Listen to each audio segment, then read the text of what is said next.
Hi guys, today I thought I would take a look at this guy, the Behringer Ultra-G. Is there any other numbers associated? It doesn't look. It says it's designed by J. Rath. I'm not sure who that is. I'm sure he's very good at his job. It's a professional battery/phantom power DI box with guitar speaker simulation. I've had this for about 5 years maybe. I'm not exactly sure how long I've had it. I've been using it regularly, and I thought maybe I'd just give a rundown review type deal of what I think of it and how I use it. So, features I guess first. This is the input side, that's the output side. Although technically the input side has an output on it, but we'll get to that. Right, so you have your input here, so your guitar goes in there, or anything. This model specifically is designed for guitar work or guitar inputs, but you could plug anything into it, a bass or a keyboard, whatever you want. Then it has the direct link out, which takes the signal from the input. It splits it so that one copy of the signal goes through the Ultra-G and it does its thing, and the other signal duplicate can go straight out to your amp or to a mixing desk or whatever, just so you have two copies of the same signal essentially. Then we have a pad option. It's just basically cuts the signal to prevent clipping, and it has also got a little clipping indicator right here, an LED which will show you if your signal is too hot for the unit. Then on the other side we have our XLR output for the mixer, so you can plug this directly into a preamp, which is the point of a DI. So you can take an instrument level signal and send it to a preamp for to boost it up to line level, without overpowering the preamp essentially, and to avoid impedance mismatches and whatnot. And you also have your battery compartment here. I don't really use the battery compartment or the battery option because I pretty much always have phantom power running in most situations I'm in. I do have a battery in here just in case I'm in a live situation and it's not an option, but yeah, it runs off phantom power and that's kind of the preferred way. It's better for the environment. It cuts off the battery power automatically when you have phantom power, so that you're not wasting battery life, which is good. This little screw thing to hold the battery door on is very easily lost. I've lost it several times and thought it was gone forever, so I try to keep track of it. And then yes, it says it takes phantom power between 18 and 48 volts, so phantom power on every desk is pretty much the same anyway, so why worry. Then you have your virtual cab simulation. I don't really use that much, to be honest. There are better cabinet simulators that you can get for as VST plugins. But if you're in a pinch, it's an option and it works. It does change the sound, maybe for the better for some people, maybe not for the better for others. Yeah, but it's a nice option to have. And then it also has a ground lift, which is great for if you have a ground loop in your system or in the PA at the gig.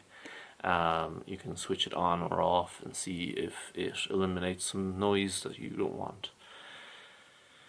Aside from that, it looks pretty cool. It's got this kind of red brushed metal kind of look to it.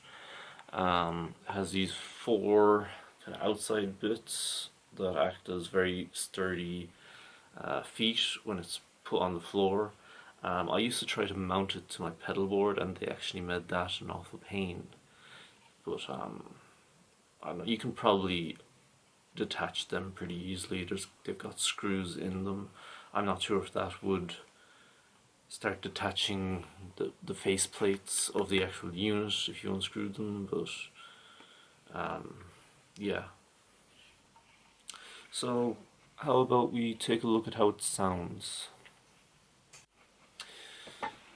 Right, so this is just the basic sound. Check everything is off first, right? So this is acoustic guitar going through the Ultra-G.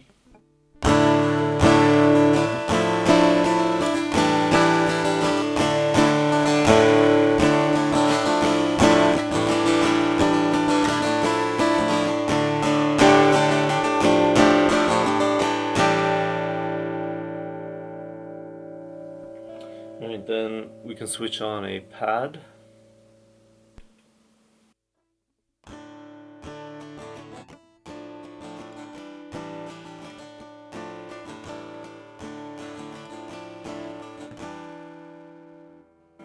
And try the other pad.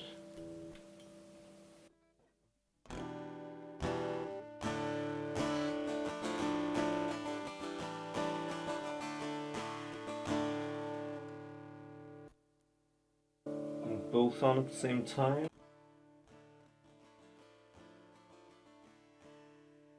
So quiet, it's not even there. Yeah, I was wrong. It's not plus 20, it's... well, it is kind of. So the pad is like minus 20 and then minus 20 again. Sorry, I think I wasn't clear earlier when I said that. Then we'll switch off the pads completely and we'll try and see, does the ground lift change anything? I'm not seeing a huge difference. Well, I guess I don't have much ground problems in this room today. Okay, let's try the cabinet simulator. So just again with it off. And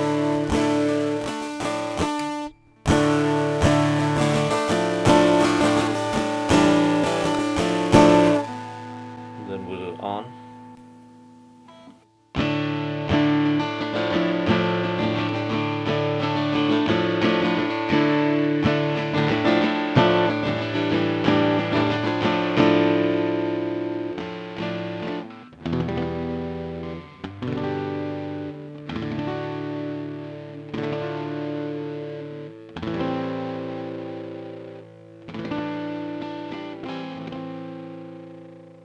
Basically, that's all I have.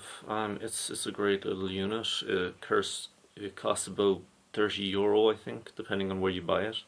Um, it's an active DI, which is great because it just sounds transparent. You don't have any tone loss going through it. Drawback is you can't do reamping with it. Like you can record a dry signal, but then you can't flip it around and send a signal out of the computer to an amp like you can with a passive DI. But I don't need that. I have passive DIs for that purpose and reamping boxes for that purpose. So it does what it's designed to do quite well. It sounds good. It's so cheap and so rugged that you can drag it on the road with you and you don't really care. I mean, if it got damaged, you could replace it in a few days by buying it off of Amazon again. But I mean, I've had this for so long and I've been using it for so long that I can't see them failing that easily. I know Behringer get a kind of a bad rap sometimes, but it's a great unit and I highly recommend it. So, thanks for watching. Please like and subscribe and check back next week.